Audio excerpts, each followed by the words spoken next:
breath and bone, the old stories rise. They move through the cracks of time like smoke, carrying voices that remember us, even when we've forgotten them. This is Breath and Bone, a place for folklore, ghosts, and ancestral memory, for the stories that haunt, heal, and connect past to future. Tonight we stand at a crossroads, a place where the world feels thin and something ancient stirs. They say the veil thins when the seasons shift, when the air hums with remembering. Between breath and bone, something old begins to move. And so we begin.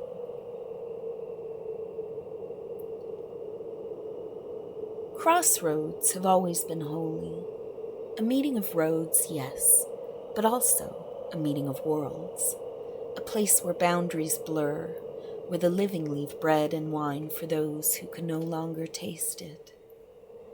Every culture has its threshold keepers, spirits, deities, watchers of the in-between.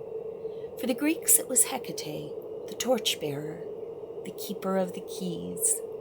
She stands at the three-way crossroads at night, lighting the way for wanderers and the restless dead. Dogs howl in her wake. A new moon hangs overhead. She is the goddess of witchcraft, of intuition, of remembering what lies beneath the surface.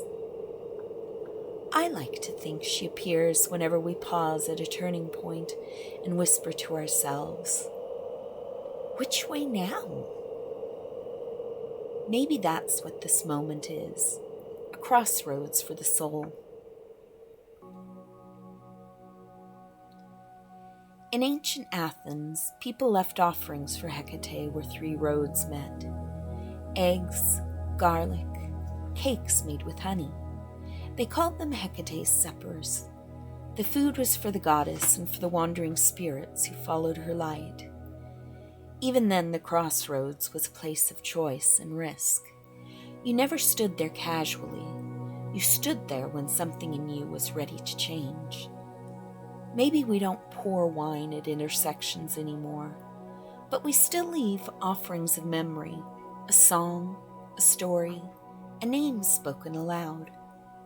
That's what this episode is, a modern offering to the threshold.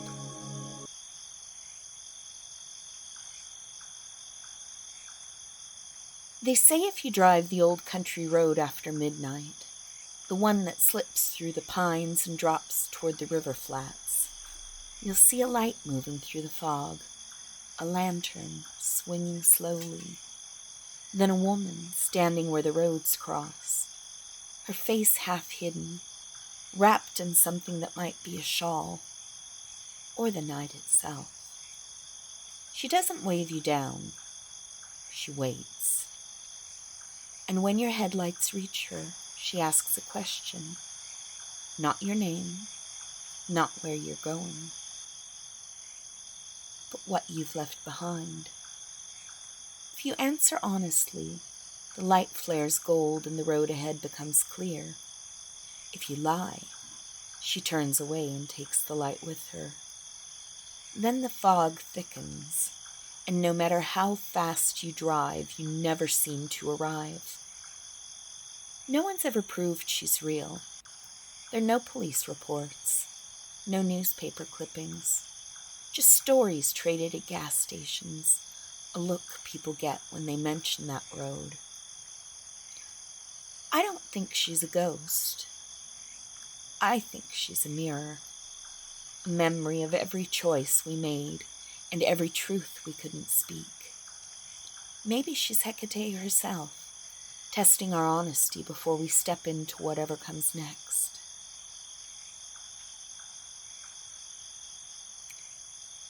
I wonder sometimes how many crossroads we've already crossed without realizing it. The nights we stood between two versions of ourselves, the moments we chose silence over truth, or courage over comfort. Sometimes the ghost light isn't out there on the road. It's inside us. The part that flickers when we're ready to change, when the soul leans forward and whispers, "Now." We light the way for our own becoming, and the ancestors walk with us, even when we can't see them through the fog.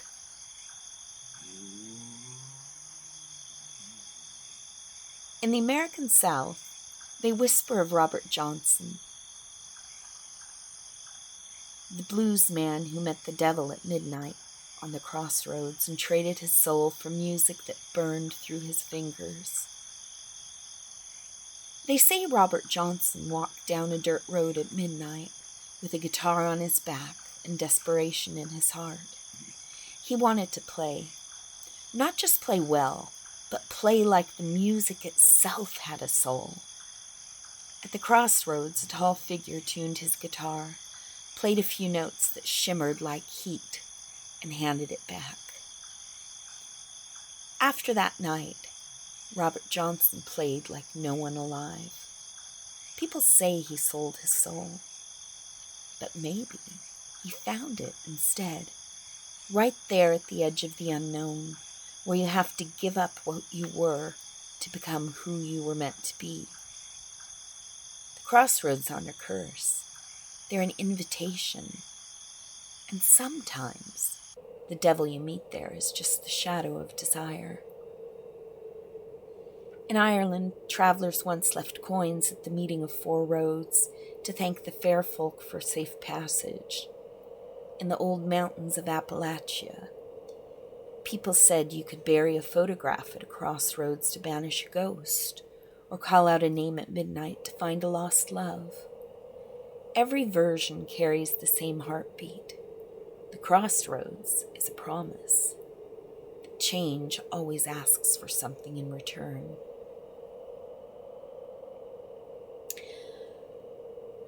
I've been thinking about what remains at the edge of change.